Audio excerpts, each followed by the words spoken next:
Welcome to the bulletin. In our first story, the health minister says a contract to Sheikh Ahmed Dalmouk Al Maktoum to supply Sputnik V vaccines to the government of Ghana has been terminated. He says the Sheikh's company wrote to the health ministry yesterday to terminate the contracts because it is struggling to raise the vaccines. 3.4 million doses of vaccines were to be supplied at $19 per dose. Despite the supply of 20,000 doses of Sputnik vaccines to the country, Mr. Ajumaimenu says no money has been paid to the company. He read a letter from the Sheikh's company terminating the contract at the sitting of the parliamentary committee investigating the contract. Let's hear the health minister at the committee.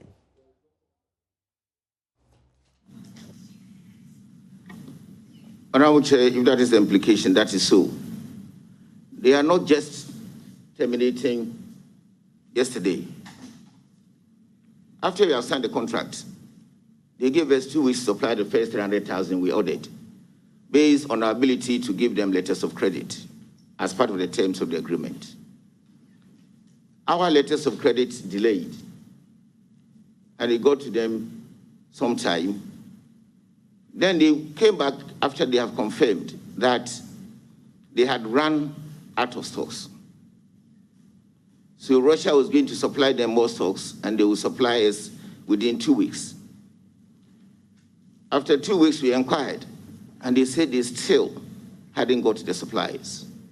So we started engaging them that if that is the matter, they should permit us amicably to withdraw from the contract so that we can do something different to find vaccines for ourselves, because our faith in them to supply was winning.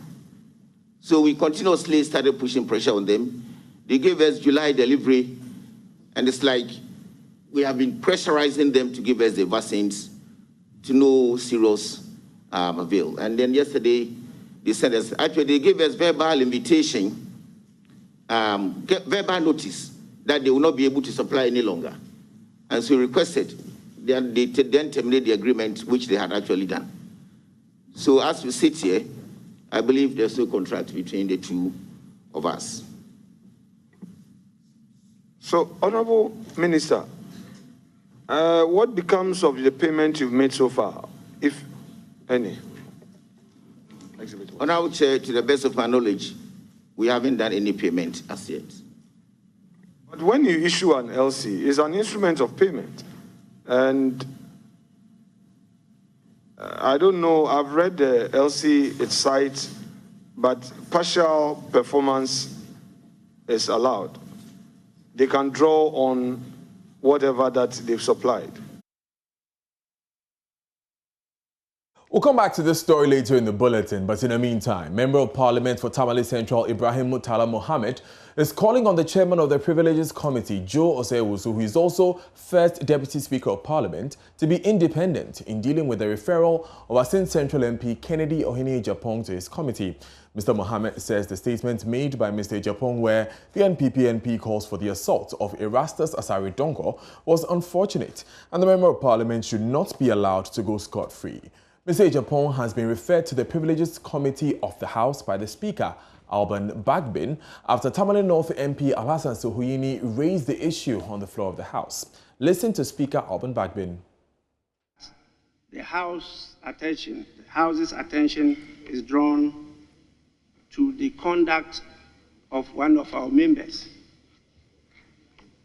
And under Order 27, which I want to quote in extenso, it says, notwithstanding anything contained in these orders, Mr. Speaker may refer any questions of privilege to the Committee of Privileges for examination, investigation, and report.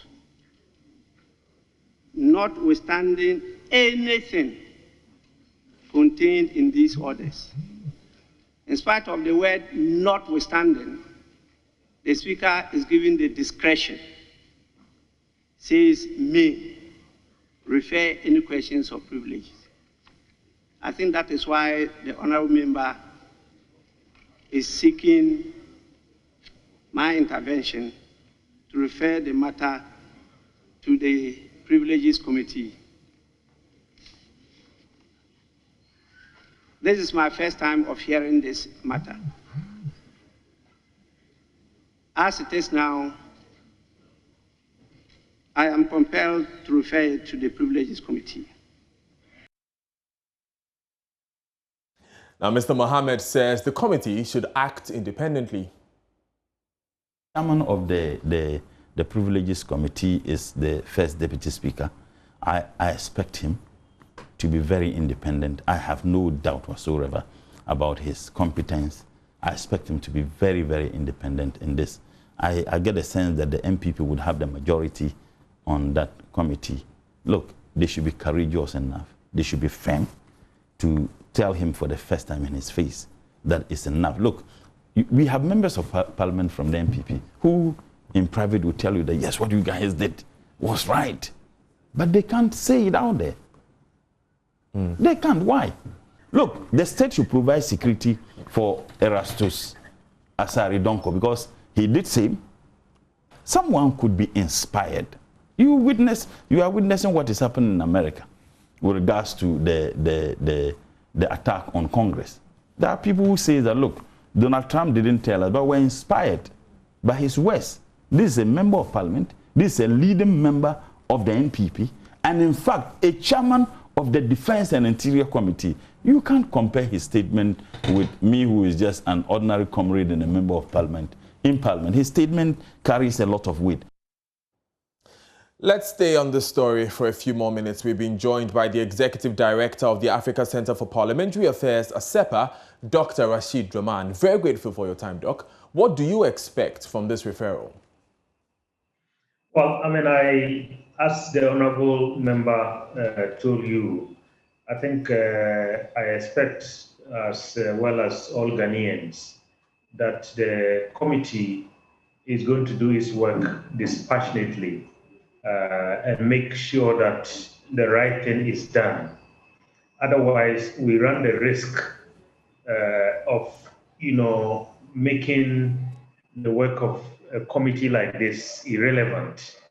Because like you rightly noted, this is not the first time that this honorable member, as well as other members, have been referred to the Privileges Committee. But year in, year out, whenever these things happen, what we hear from Ghanaians, even ahead of the verdict of the committee, is that the committee is going to treat its own with some kids' gloves. And I think these expectations have been proved over the years. This honorable member, I think, has the record of maybe being the one who has been referred to the Privileges Committee more than any other member of parliament. And I think he's a living testimony to what many say, that there are some individuals in political parties and in parliaments that have no official position or power, but they hold a lot of power behind the scenes. And I think this honorable member is a very good example, because we have all heard his testimony, his pronouncements over the years. I think you have the records in the media and so on. Right. And for me, I want to tie this very quickly to the fact that, these are some of the reasons why, when matters like what we have been currently discussing about the car loans and emoluments for MPs, when these issues come up, citizens are up in arms because they think Parliament is being good to its own image.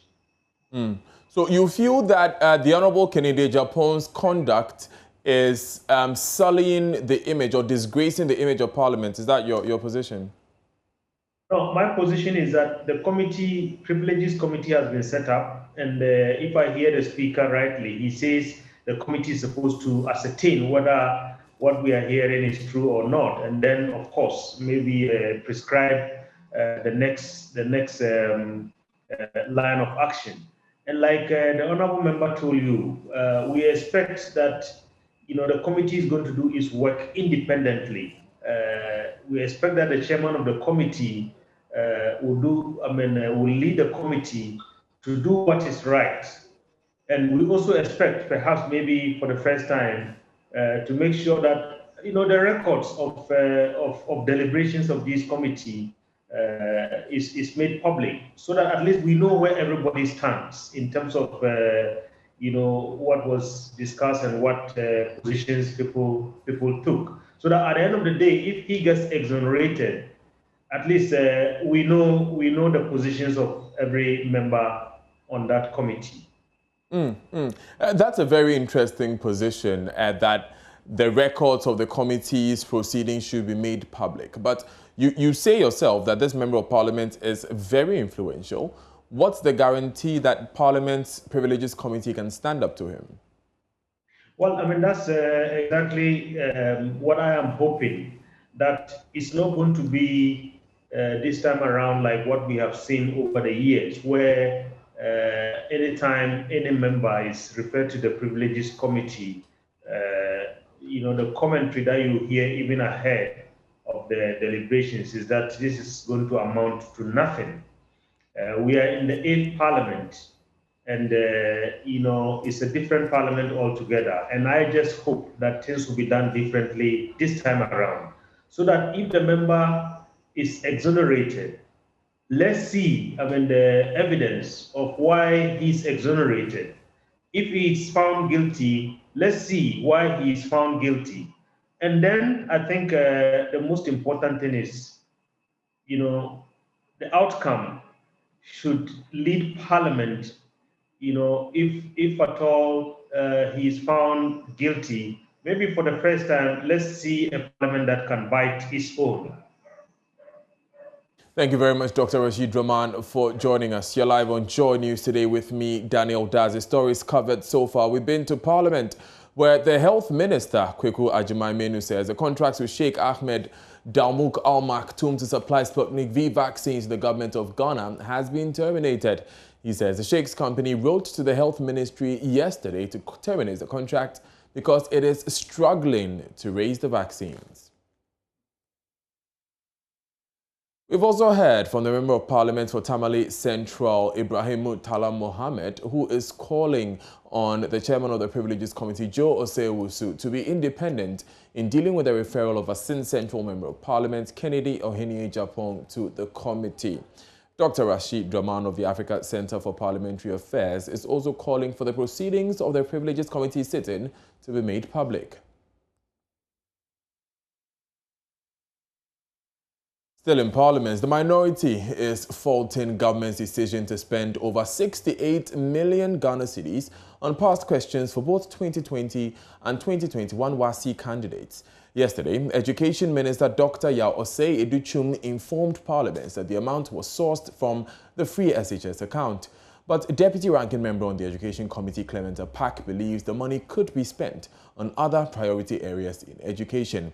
We will hear from Dr. Apak, but first, listen to Education Minister Dr. Osei-Edu-Chum when he answered questions in Parliament on this matter. It's examiners report that you can even have access to. So for students in deprived schools, giving them access to previous examination questions, and not just questions, it's questions and answers. An examiner's report. Last year, the ministry procured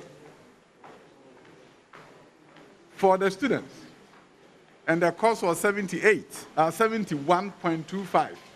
This year, the cost is 78, given the fact that they've added 2 more years of past questions and answers and examiner's report over a period of time. And that is the facts. And that is what the ministry has done. That is what we referred to on the floor of Parliament in terms of the procurement that was done. Dr. Park believes there's no justification for government to sole source the contracts to Kingdom Books and Stationery. He spoke on PM Express on the Joy News channel. The sole sourcing bit, what's your challenge with that? Well, first of all, I think it is curious that only that entity was given the opportunity to undertake this assignment. I don't believe it is the only entity that has the capacity to do this. And even granted that we could say in the year 2020, because of the conditions and the uncertainty, there was reasonable grounds for sole sourcing. Why does it have to be repeated the second year in a row? Now, joining us on phone for a conversation is Echo Vincent Asefua. He's Member of Parliament for Old Tafo and a Member of Parliament Select Committee on Education. Now, Mr. Asefua, your fellow Education Committee member, Dr. Clementa Park, says there's no justification for the sole sourcing of that contract. What say you? Very good afternoon to your cherished viewers. Listening to the Honorable Dr. Park, I was struggling to get the basis or foundation for his argument. Unfortunately for him, I found none. I'm saying this on the basis that per the procurement processes or per the procurement laws that we have in this country, they are set out rules and regulations to engage a supplier based on sole sourcing. Now, the West African Examination Council that is having the sole responsibility or that is having the legal authority as far as the past questions of this country is concerned, or their examination is concerned, has only given a copyright to Kingdom Books. There is no entity in this country as we speak with that copyright apart from Kingdom Books. And for that matter, it is not an issue of legality, or it is not an issue of capacity, sorry. It is an issue about what is rightfulness or legality. And so, if anybody will have qualms about the sole sourcing, it should be about the fact that has there been a value for money? Today, if you do a quick Google check and Google A+ elective past questions, elective maths past questions. A+ elective maths past questions is costing 64 Ghana cedis, or it is sold for 64 Ghana cedis. That is just for elective mathematics past questions, 64 Ghana cedis. Now in 2020, the government purchased past questions for all 4 core subjects, i.e., core mathematics, English language. Can I go ahead, please? Right. Oh yes, you can. I just wanted to understand. You said that core mathematics, yes, English language, social studies, and science, integrated science. All these 4 core subjects was included as the past questions that we gave to the students. Not that alone. Also, and how much did that cost? Chief examiner's report was also included. That was costing the taxpayer 71 Ghana cedis, as just opposed to one past question that was costing, or that is costing 64 Ghana cedis. That's fine, Mr. Asefua. There's a point I want to clarify from what you said earlier. You said that only Kingdom Books had the copyright to the past questions. Absolutely, that's the right. case. And can you refresh our memory on how they were awarded that copyright? Well, that is the responsibility of the West African Examination Council. The West African Examination Council is not a government agency. It's not under the Ministry of Education. I should also put it that way.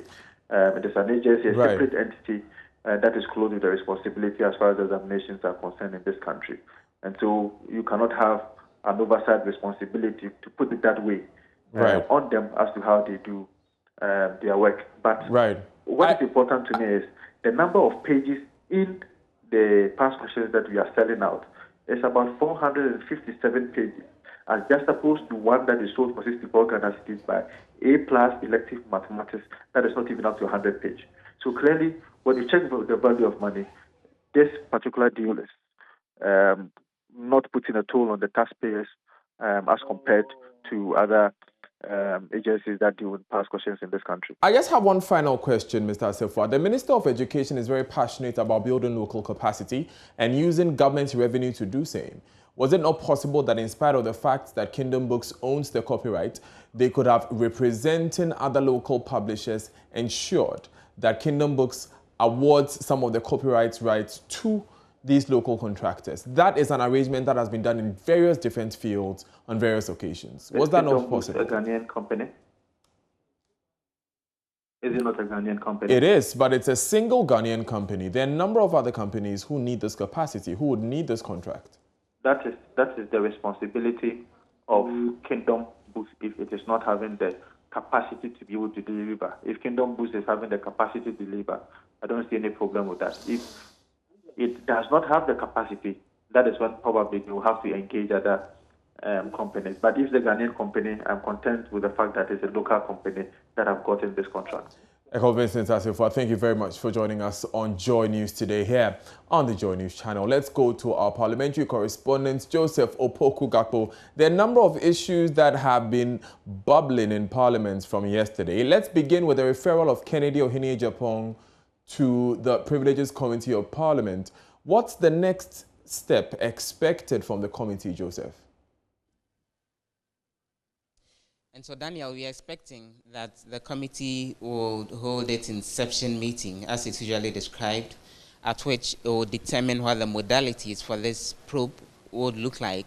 It will come to a determination on which witnesses the committee would eventually invite, whether beyond Mr. Kennedy Agyapong himself, maybe the journalist in question, or probably the journalist who did the interview, or maybe the journalist who is being threatened, would also be invited. So the committee would decide on all of those. It would decide on what kind of evidence they would look at, whether the videos would have to be looked at and all. And then it would also come to a decision on how evidence would actually be adduced before the committee, whether testimonies would be written or oral. Then they would determine that. And then after that, the expectation is that they would announce a plan for a public probe. The instances previously where the Privileges Committee has actually probed issues having to do with contempt of Parliament or actions that bring the name of the House into disrepute, again with regards to Mr. Kennedy Ohene-Agyapong, and even some other committees that investigated things like alleged bribery and all in Parliament. They were public probes, so the expectation is that this will actually be a public probe. So we're expecting that inception meeting, after which then the committee would roll out the modalities for its sitting, except that I've been checking when it comes to the notices of committee meetings here in Parliament. Today, tomorrow, the committee is not likely to sit to then clear those modalities. Most likely that's likely to happen next week, after which they will let us know how they'll go about the probe. Rashid Draman of ASEPA is calling for a public sitting, or for the proceedings of the committee sitting to be made public. Is that something that is possible, given your knowledge of this committee's work? That's very much highly likely, based on history. Previously, when the committee has dealt with issues having to do with alleged breach of privileges by members of Parliament, the sitting has actually been public, and cameras have been allowed in, and those who show up to give evidence have spoken with the cameras all over the place. So yes, that's very much highly likely, although the committee has repeatedly insisted that just like Parliament itself is a master of its own rules, it decides what it has to do or what it hasn't, what it would not do. And again, they repeatedly made the point at the level of the committee that any recommendation that they make will actually come to the plenary for the eventual approval. But yes, the expectation is that this would be a public one, just as previous ones have actually been. Now, away from the Kennedy Agyapong Privileges Committee referral, this morning's sitting by the Special Parliamentary Committee probing the Sputnik V matter revealed that the Sheikh Al Maktoum has submitted a letter to the Health Ministry that the contract should be terminated. What more was said about this issue? The minister read out the letter at the sitting of the committee at its first public hearing today, indicating that that letter actually came to the ministry yesterday, the 14th of July. And the explanation from the firm and the Sheikh is actually that they've struggled to raise their vaccines on the international market. They've actually breached previous deadlines that they set for themselves to bring in these vaccines. And the minister explains that there was actually an oral conversation with the firm that the Ministry of Health wanted to withdraw from this particular contract and go ahead and procure the vaccines on its own. And those conversations hadn't actually concluded. And then we heard from them yesterday indicating that they are terminating this contract. There were questions about what happens to the 20,000 doses that had actually been delivered. So 20,000 doses of this particular vaccine had been delivered some months ago. And for the minister, it's actually more like a sample that came in for Ghana to then test and be sure whether we would want this vaccine. There was a question to the minister about whether payments would be done for those 20,000 doses. He says that's a conversation that would happen subsequently. But for now, no money has actually been paid to the Sheikh or any other firm, although letters of credit were issued. But the letters of credit were specific that payment would only be done after the vaccines have been delivered. And since no delivery has happened, then no payments would actually go on going forward. Joseph Opoku-Gakpo, thank you very much for those updates from Parliament. Away from the House, a Greek minister, Ose Owusu-Efeyi-Akoto, says Ghana will begin local production of fertilizers soon. He says the president is in talks with leaders in Morocco to procure a plant for the country to begin local production of fertilizers. His assurances come as some suppliers of fertilizer bemoaned the delay in payment of subsidies and taxes imposed on them. Now the more can fertilizer price, Mr. Bonzo, any road fair journey Felicia, Manunum, and the more kind of there. Because I'm you know back one, a better time at the chain. And one said the Orabu. Just as Mr. Bonsu said, we do not produce fertilizers here. The president is now in talks with the leaders of Morocco to install a plant in the country in order to do just that. Until that happens, we have to import the fertilizers.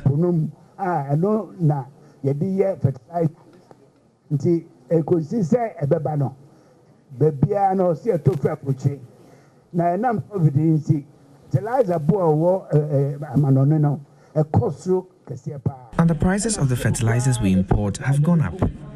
Even the shipping cost has gone up too, making the fertilizers expensive. But due to that, we cannot give them out for free.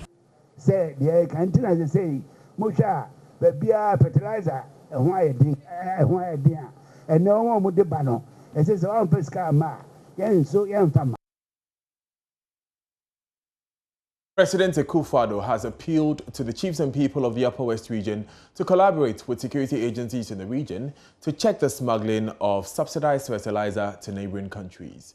He said the fertilizer is born out of the Ghanaian taxpayers' money and should not be allowed to be carted out of the country by a few greedy criminals. Last month, about 13,500 bags of subsidized fertilizer valued at 1,602,000 Ghana cedis were smuggled to Burkina Faso. President Akufo-Addo made the appeal on the final day of his visit to some constituencies in the Upper West region.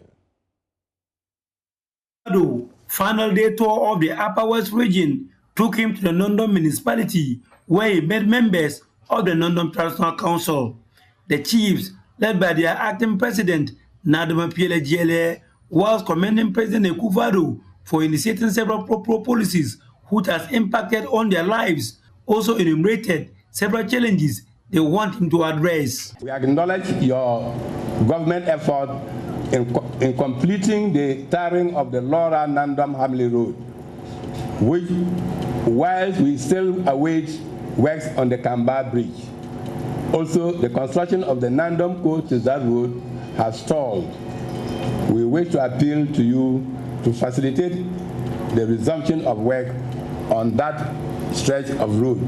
President Akufo-Addo thanked the people for voting to retain him in power alongside Interior Minister Ambrose Dere and recalled what their partnership has brought for the people of the area. Last year and the year before when I came, one of the big preoccupations of everybody in the Upper West was the incidence and spate of armed robberies in the region. With the active support and engagement of your own very worthy son, the Minister for Interior, Ambrosia Derry, we've been able to work on the matter, and today armed robberies in the region have reduced significantly.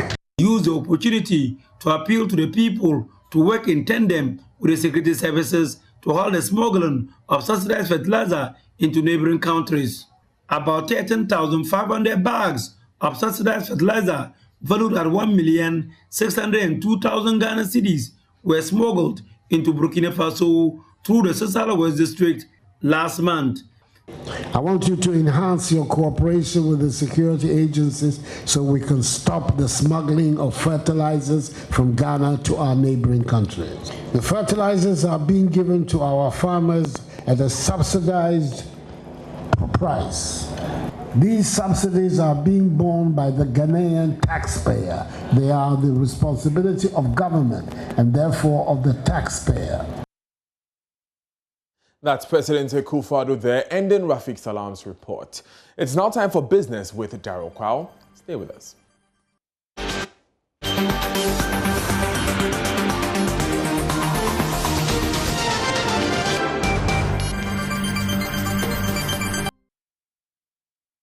Hi, good afternoon. Welcome to Business. My name is Daryl Kwao. Some bakers in Kumasi have increased the price of bread, citing rising cost of raw materials for production. Beginning Monday, a loaf of bread priced at 5 cedis is now being sold at 6 cedis by some leading bakeries. There's more in this report from our correspondent in the Ashanti region. Flour, milk, margarine, sugar and yeast are common ingredients used in bread production. The prices of these imported ingredients have shot up on the markets. Merchants say increases in fuel prices and freight charges at the port account for the price hikes. The increase in fuel prices affect commodities.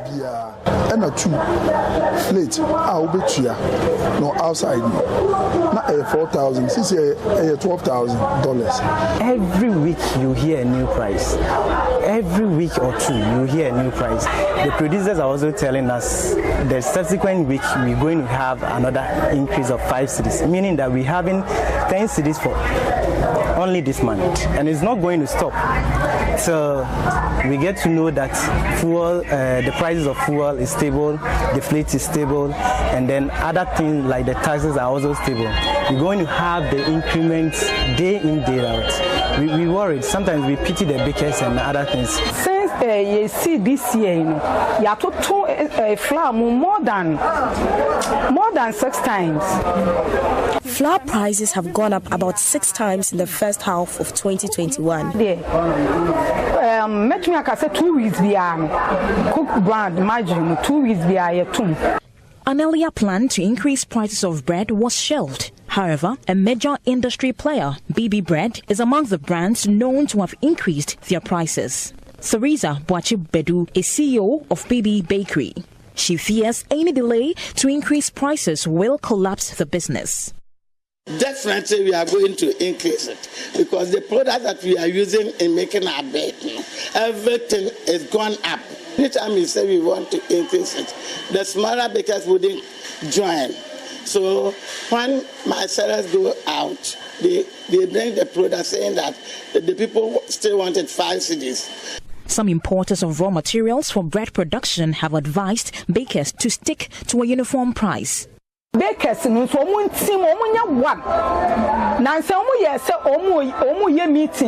Bakers should come up with a uniform price.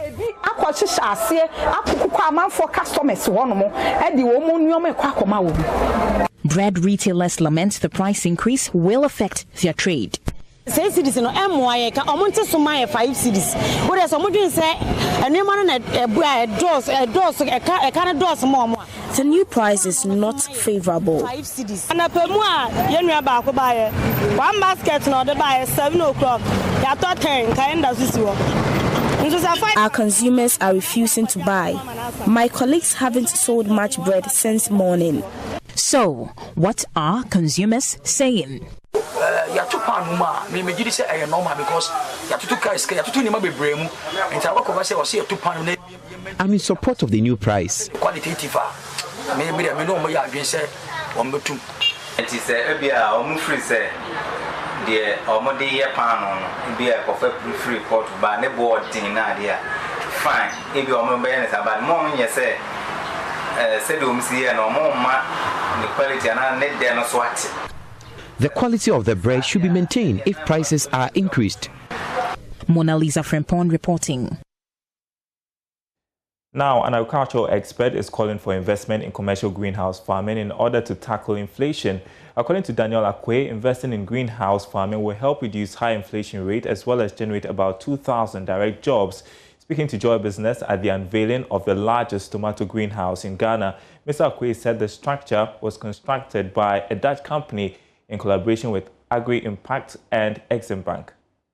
The executive director of Agri-Impact and West African Greenhouses, Daniel Akwe, says if Ghana can move from cultivating 23 hectares of greenhouse to 64 hectares, the country can achieve the 20% importation of vegetables, and that will also slow down drastically the increases in price of foodstuffs. If we want to make significant impact in getting tomatoes and vegetables from greenhouses, then these small quantities of greenhouses and small area is not going to make the necessary impact.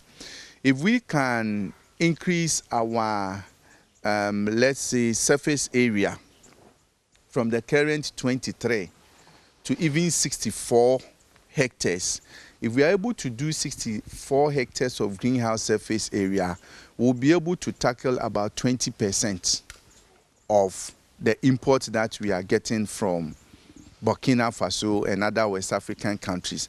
And at the same time, that 64 hectares is likely to generate more than 2,000 direct jobs.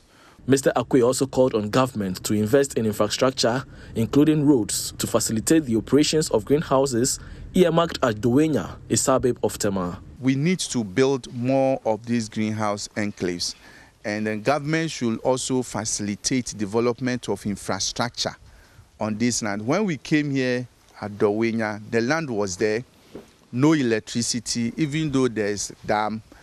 Connecting water from 1.5 kilometers from the dam to the site was no joke. And even connecting electricity, high tension, from the last point to this site also was not easy. Our road is so bad, but I can't invest in road. I mean, that is beyond our budget. So what we will request government to do is that once they earmark the place as a greenhouse enclave, at least the basic infrastructure, water, electricity, and access should be made available. Agri-Impact, together with West African Greenhouses and Ghana Exim Bank, unveiled a 5,000 meter square tomato greenhouse on the 9th of July 2021. All right, and that's business update for now. There's more news coming up, including sports. Don't go anywhere.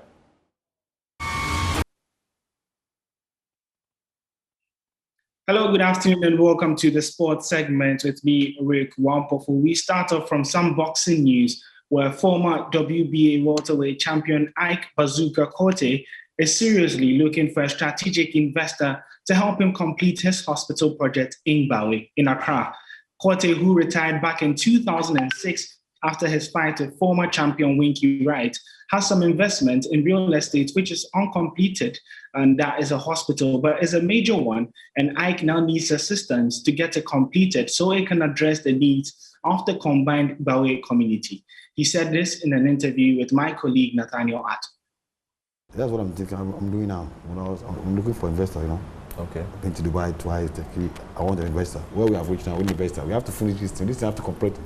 The government there, I'm not putting my hand on government because I've tried NDC, tried MPP. Nothing is going. Nothing. Because nothing. Mm. What kind of support were you looking for from government? No, partnership. You wanted to have a partnership? You know, they should come and complete and operate it. Okay. Because from Kaswa to Kolebu, no hospital. You know, from Kaswa to 37, no hospital. So if the government is able to complete, you mean no major, like a big hospital? We have a lot of clinics. Yeah. You know, and no hospital, Kaswa, there's no hospital. Mention one hospital, one Feni hospital. Yeah, there's Feni on the side. It's a big, yeah. So, since the first government, NDC, nothing, MPP, decided to find an investor. So that's what I'm looking for. I remember that at a point as well, you had brought a lot of equipment and you wanted to get them out of the port. Yeah, I paid what it. happened? I paid duty? Yeah. Okay. I paid duty. Go first time. Okay. Go first time. I paid duty. Yeah. You couldn't get any tax rebates. Nothing at all because initially I brought equipment. Okay. And I paid duty for I went to saw Safmanfu. Oh, he was the finance minister. And that was what I'm bringing to help the nation. Say, well, there's nothing they can do. We can't want them paid. I went to China to buy the building equipment to complete it.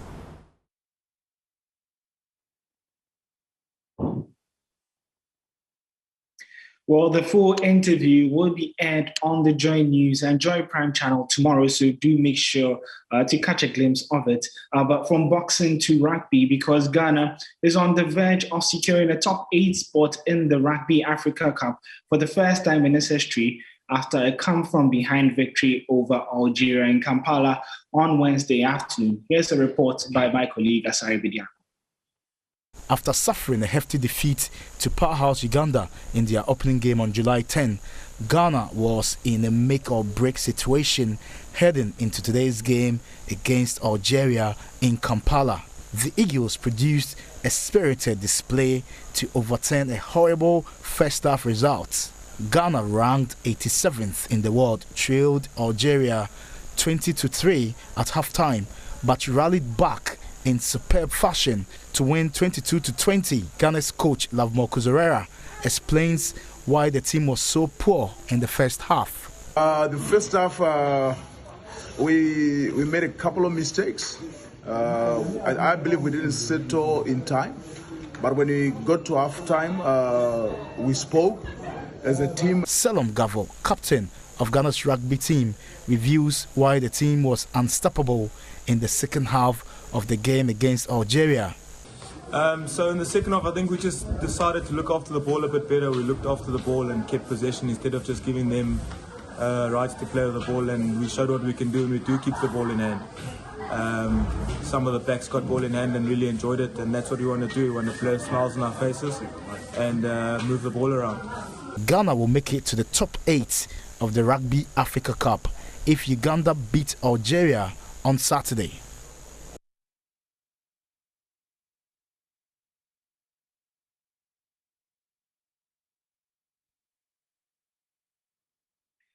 Well, that's how we'll be wrapping up the sport here. You can get some more sports stories on My Joy Online/sports, or follow us on social media at Joy Sports GH across Facebook, Instagram, and Twitter. My name is Rick Wampofo, and that's the sports for now.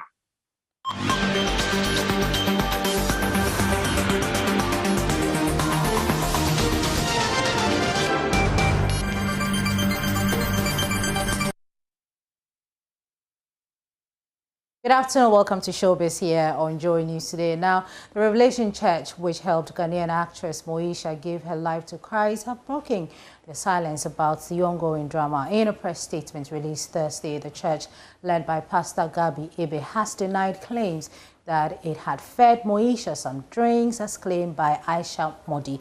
It also refuted accusation that Moesha's properties had been given to its head pastor and church members. Quote, the leadership of the Revelation Church has noted the various comments and remarks on social media in revelations to our sister in Christ, Moesha Budon.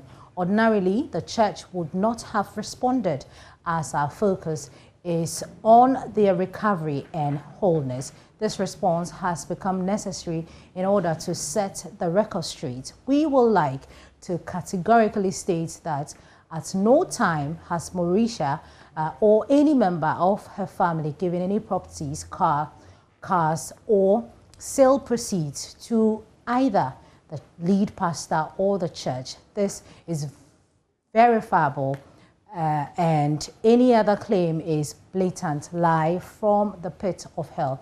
The church has not given Moesha anything to eat or drink as being purported by certain individuals. Such careless statements are equal to defamation and will be treated with the seriousness they deserve, including legal action if it becomes necessary. Although all the church has done since Mauricia came to worship with us for the first time 6 weeks ago is to consistently show her the love of Jesus Christ.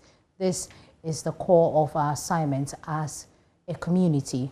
We are committed to a continuous demonstration of God's love to our dear sister Mauricia through fervent prayer, care, and support in every way we can, the statement said.